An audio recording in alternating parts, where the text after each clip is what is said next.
Does the caged Singoz sing? Chapter 1. Fluffington's Hike.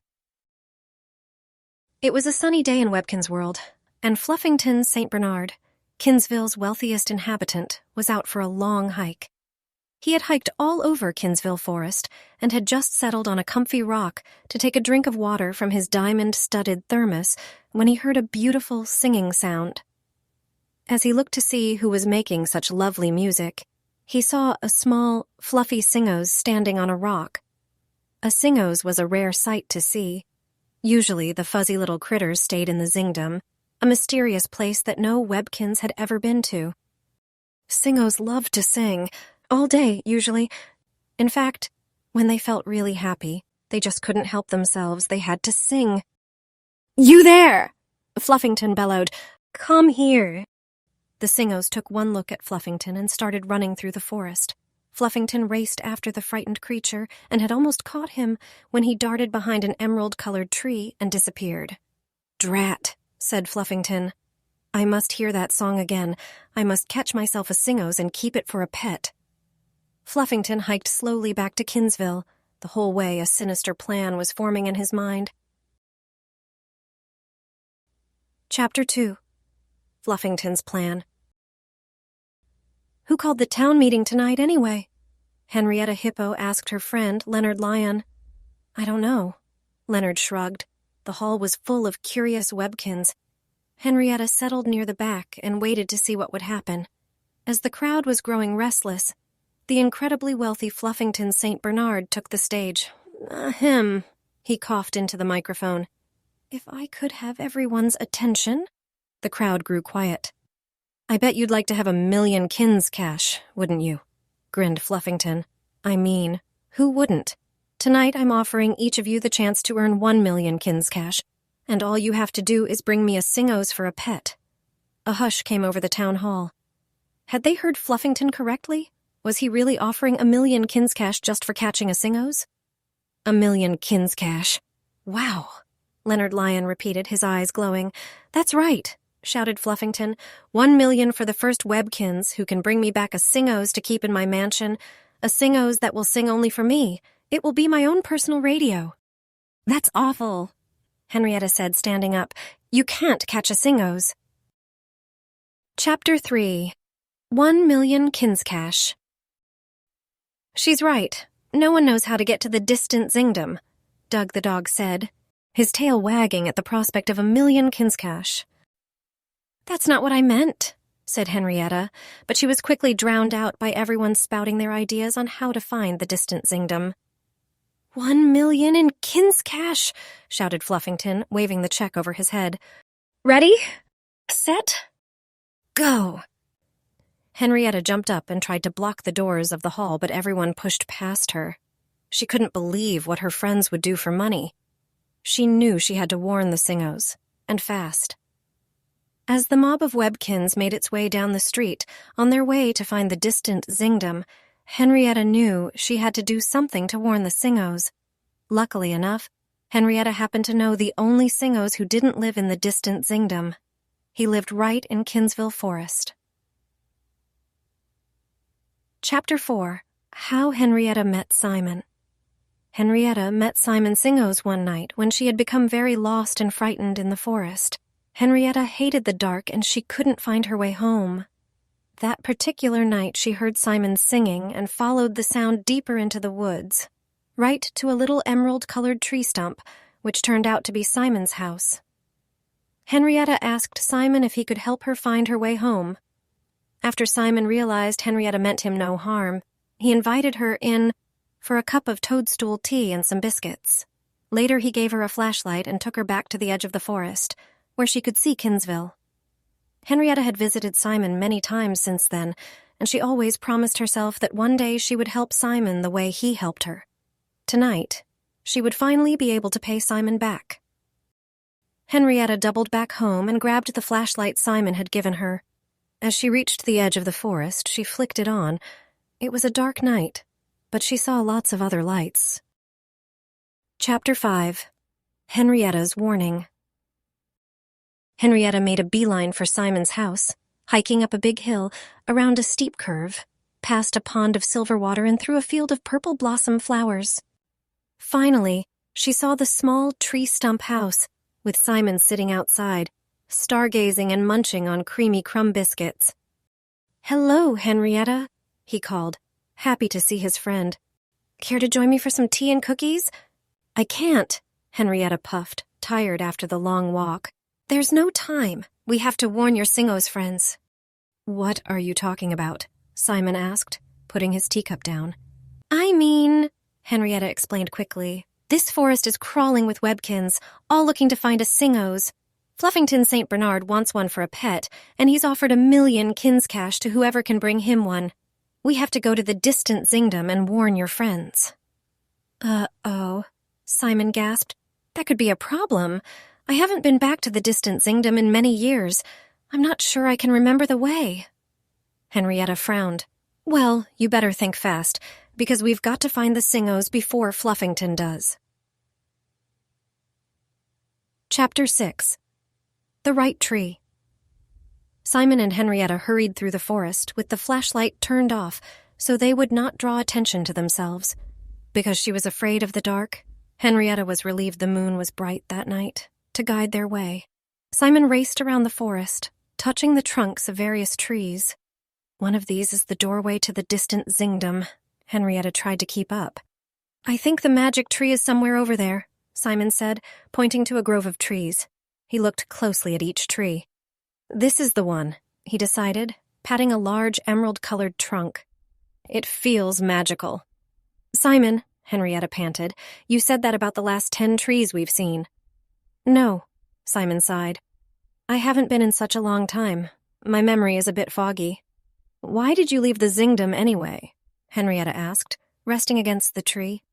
"I wanted to be the star of my own show," Simon said simply. "I didn't want to have to sing with other Singoz. I like singing on my own in the forest." Henrietta nodded. She knew what it was like to feel different. Simon turned back to the tree and knocked on it. Chapter 7. Finding the Zingdom. "There's something I have to say. Some magic word or phrase," said Simon. "Hurry up, Simon," Henrietta said. "Think of the magic words." She heard the voices of the Singoz hunters in the distance. Simon tried to think of the magic words that would open the door to the Zingdom. Open Singoz? Simon tried. Nothing happened. "Try harder. Think of the most magical words you can," Henrietta pleaded. "Singoz, Zingoz?" Simon guessed. The voices of the Singoz hunters grew ever closer. Henrietta started to panic. "We're never going to get to the Zingdom. We'll never be able to warn your friends about Fluffington.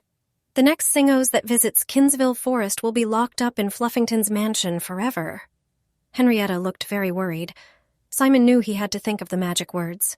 He closed his eyes and thought harder than he had ever thought before in his life. Suddenly, the magic came to him. "I wish to enter the emerald tree, to visit the place where Singoz are free. That is why I've come today, to find the Zingdom far away." Suddenly, the tree opened up. Inside was a door with the words, "The distant Zingdom," carved into it. Chapter 8. In the Zingdom. "Simon," Henrietta cheered. "You've done it." Simon and Henrietta hurried through the door. Ahead of them stretched a beautiful town of emerald-colored tree stump houses and a crowd of Singoz mingling in the town square. Behind them, the secret doorway in the emerald tree remained open. In her haste to get into the distant Zingdom, Henrietta had not closed it tightly. "Simon?" One of the older Singoz walked up to Simon. "Is that you?" Simon nodded. "It is," he said, smiling. "And this is my friend, Henrietta Hippo." "Pleased to meet you," Henrietta said, looking at the sea of furry Singoz. "We've come here tonight to warn you," Simon began, growing serious. "It's Fluffington St. Bernard. He has all the Webkinz searching for a Singoz that he can keep for a pet. He has offered 1,000,000 Kinz cash for the capture of a Singoz that he can keep in his mansion." The Singoz looked shocked. "You must stay out of Kinsville Forest for a while," Henrietta continued, "just until his interest in Singoz dies down." "I was there earlier today," a little Singoz piped up, and I was just singing a little song when suddenly this big dog started chasing me. Chapter 9. Catching a Singoz.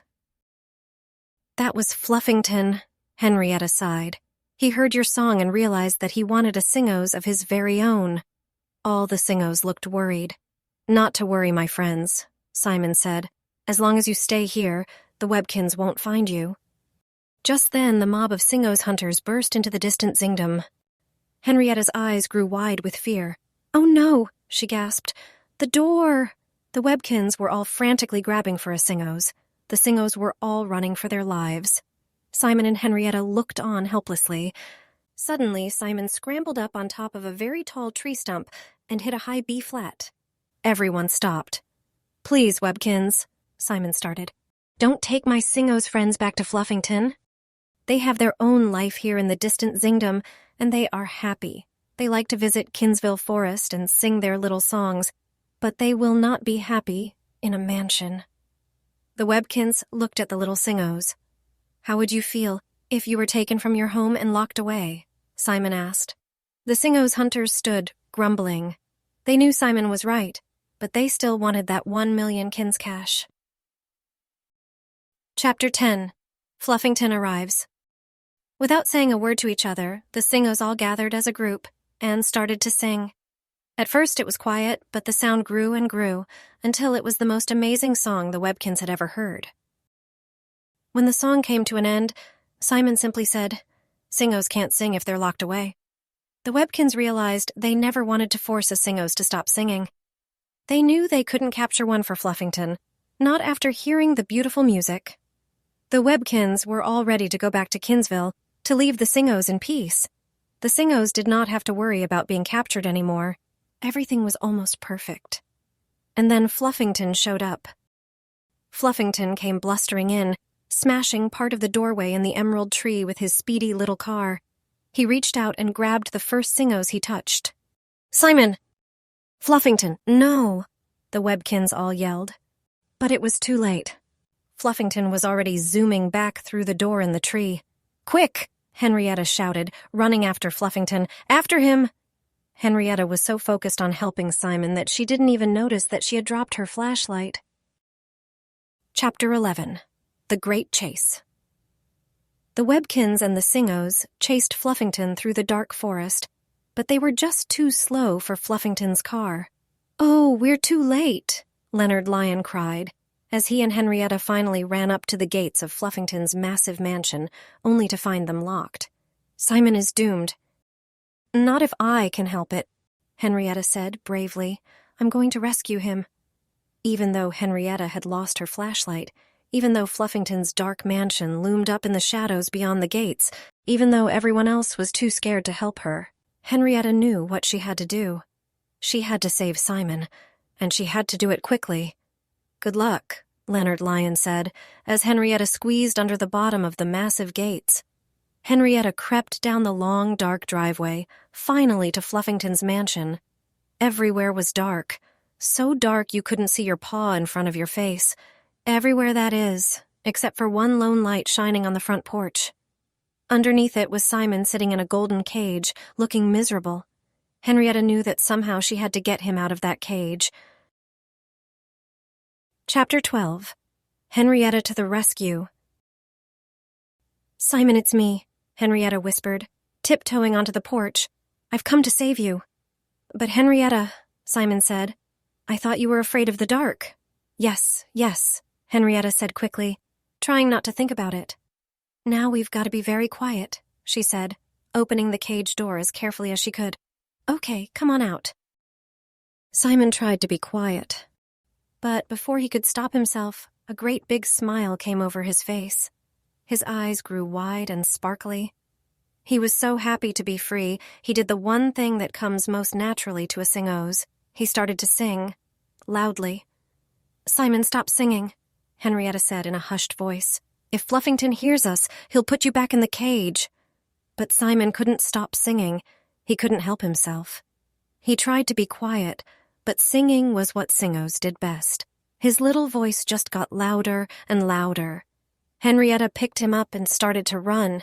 She had just about reached the massive gates when a big paw grabbed her shoulder. "Not so fast," he said. "That Singoz is mine." Henrietta whirled around. Behind her stood a very angry-looking Fluffington. Chapter 13. Caught. "I captured that Singoz," Fluffington said, stomping his foot. "He belongs to me." In one swift movement, Fluffington yanked Simon from Henrietta's arms and marched back onto the porch. He stuffed Simon back into his cage. And that's when Simon stopped singing. "Hey, I didn't tell you to stop singing," Fluffington yelled. "You're a Singoz. Start singing. I command you to." Simon looked sadly at Fluffington and shook his little head. "What's the problem?" Fluffington barked at Henrietta. "Why won't he sing for me?" "He can't. You put him in a cage," Henrietta yelled at Fluffington. "Singoz are meant to be free. I tried to tell you that before, but you wouldn't listen." Fluffington looked surprised. Webkinz did not usually stand up to him. Webkinz usually let him do whatever he wanted because he was very rich. Henrietta was obviously not your average Webkinz. "What can I do?" Fluffington finally said sadly. "I love his song so much. I just want to hear Singoz music all the time. Is that so bad?" Henrietta didn't answer him. She was too angry. Fluffington knew what he had to do. Chapter 14. Fluffington Apologizes. Fluffington opened the golden cage door and gently lifted Simon out.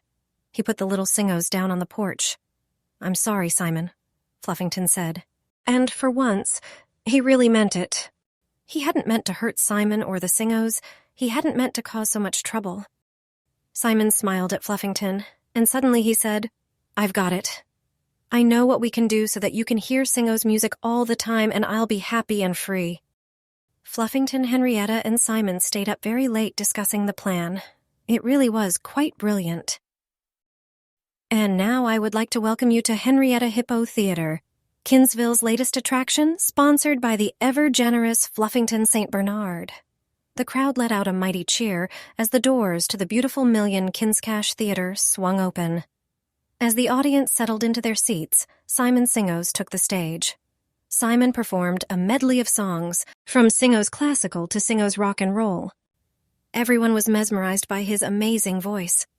Simon signed thousands of autographs that night. He was finally the star of his own show. Chapter 15.